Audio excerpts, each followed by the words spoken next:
la Facultad de Humanidades y Ciencias Sociales, que abordaje de la violencia sexual hacia niños y niñas desde la comunicación me pareció sumamente interesante como para pensar y ayudar también a problematizar justamente esto, el abordaje de un tema que es sensible, que es muy complejo y que además está muy presente entre nosotros y nosotras en una provincia como la de Misiones sobre todo, ¿no? Y está Rocha del otro lado para charlar un ratito, para comenzar por ahí, pero después meternos un poquito también en esta temática. Rocha, muy buenas tardes, ¿cómo estás? Alicia Rivas te saluda. Buenas tardes, Alicia, y a toda tu audiencia. Gracias por comunicarte y por el interés también en el tema, ¿no?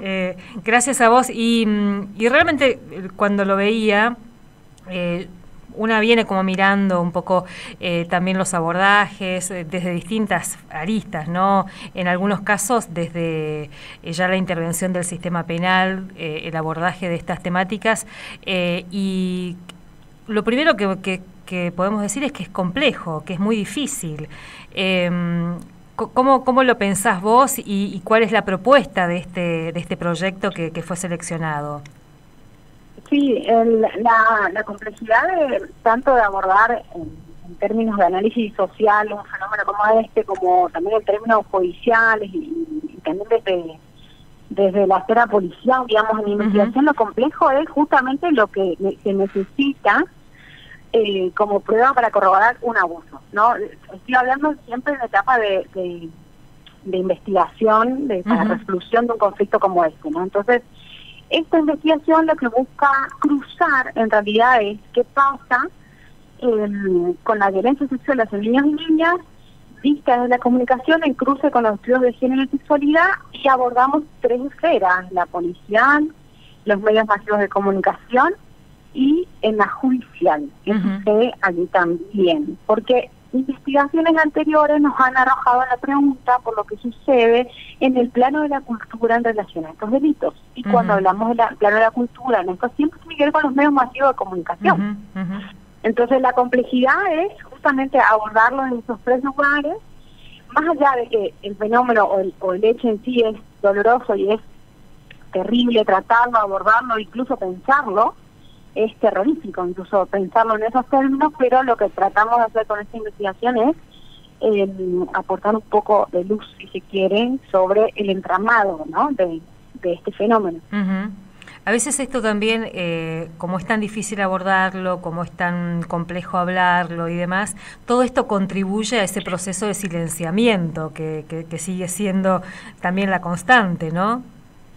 Sí, totalmente, incluso, más allá de que paraliza, es uno de esos acontecimientos hechos de quiebre, de ruptura que paraliza. También es cierto que desde las ciencias sociales, que es donde nos paramos para investigar este fenómeno, también hay mucho silencio, pero en términos de abordaje, digamos, ¿cómo accedemos a testimonios de relato de abuso sexual en niños y niñas? ¿Cómo dice? Si no somos psicólogas, si no trabajamos para la policía, si no trabajamos para la justicia, sino que desde la investigación social nos interesa. Bueno, ahí ya tenemos un gran silencio, digamos, cómo accedemos en términos de, no queremos invadir la privacidad de nadie, hay una serie de lineamientos éticos que tenemos que seguir al respecto, no podemos relacionarnos con niños y niñas sobre esto, ¿no? Entonces, como tiene su complejidad también abordarlo desde acá, como también pensarlo, atravesarlo y abordarlo desde cualquier arista que lo veamos. Es un hecho terrorífico que el solo hecho de pensarlo, paraliza.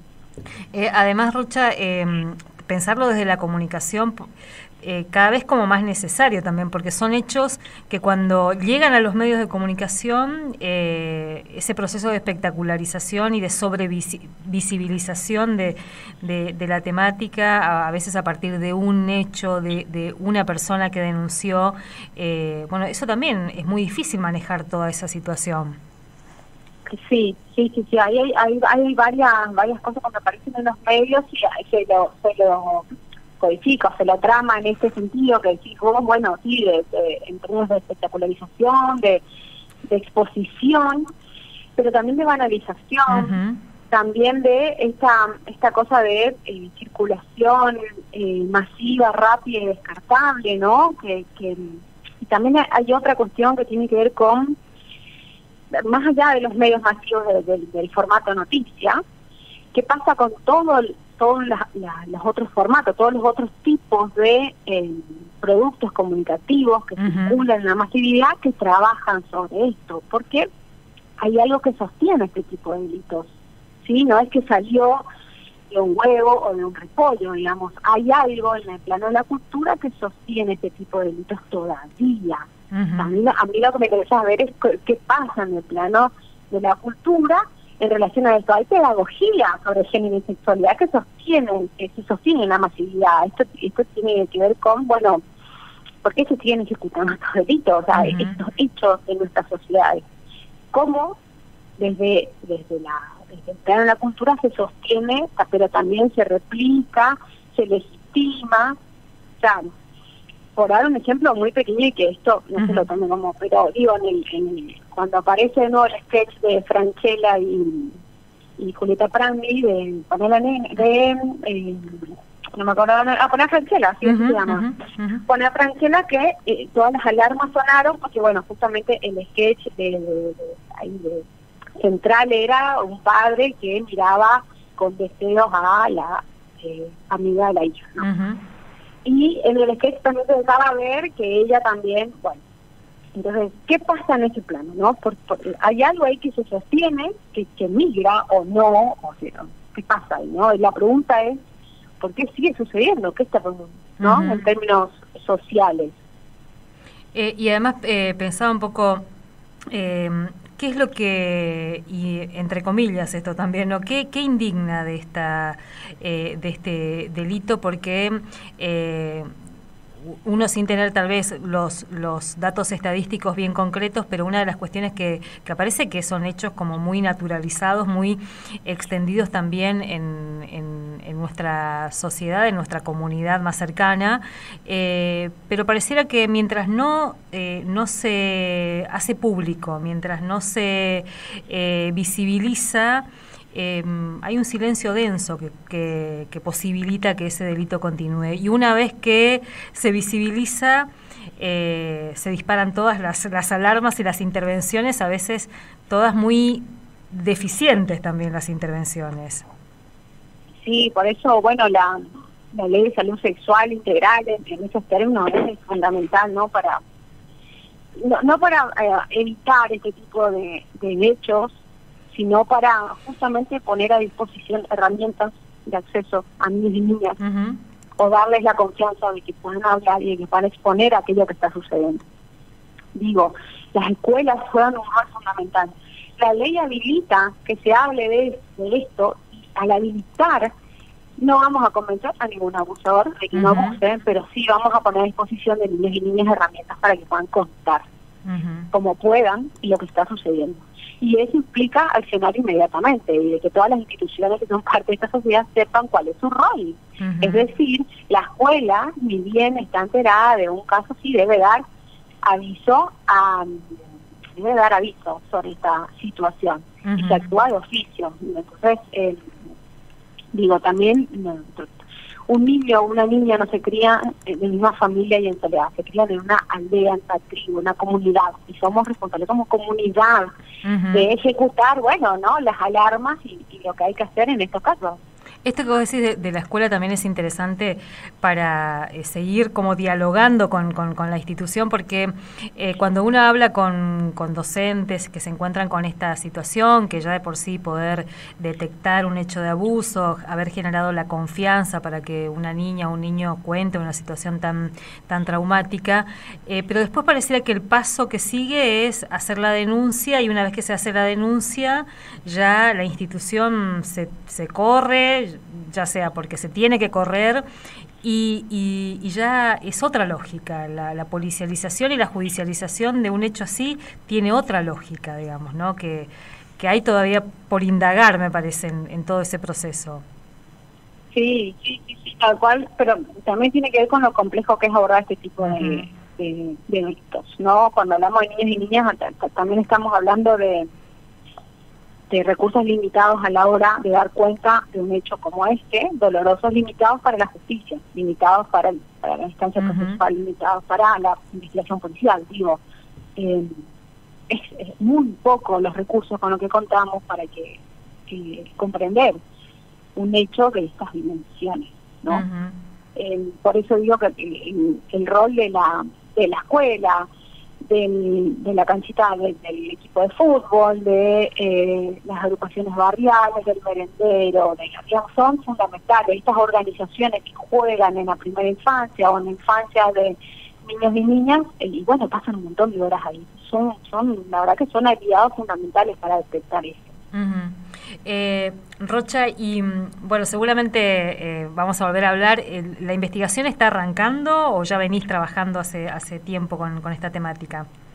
Sí, este proyecto arranca ahora este año, pero estamos desde hace varios años, ya en 2012 estamos trabajando en esta temática. Ahora estamos trabajando en conjunto con una fundación que es VIA, Desarrollo y Autogestión, que vamos a estar haciendo un relevamiento en el interior de la provincia de Misiones sobre situaciones de abuso, explotación, pero también de trata.